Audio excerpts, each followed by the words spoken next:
500 বছরের প্রতীক্ষার অবসান জুড়ল ক্ষত।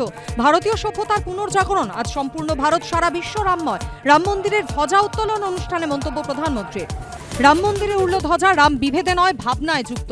দাসত্বের মানসিকতা থেকে রামকেও কাল্পনিক চরিত্র বলা হচ্ছে। সরব মোদী, 26-এ 5 রাজ্যে ভোটের আগে হিন্দুত্বে শান।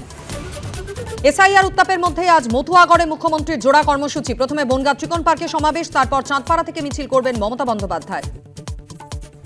দীঘায় পুলিশ ওয়েলফেয়ার কমিটির অনুষ্ঠানে মুখ্যমন্ত্রীর প্রশংসা। দলদাস পুলিশকে ভোটের ডিউটিতে রাখা যাবে না, সরব শুভেন্দু। কমিশনে নালিশ।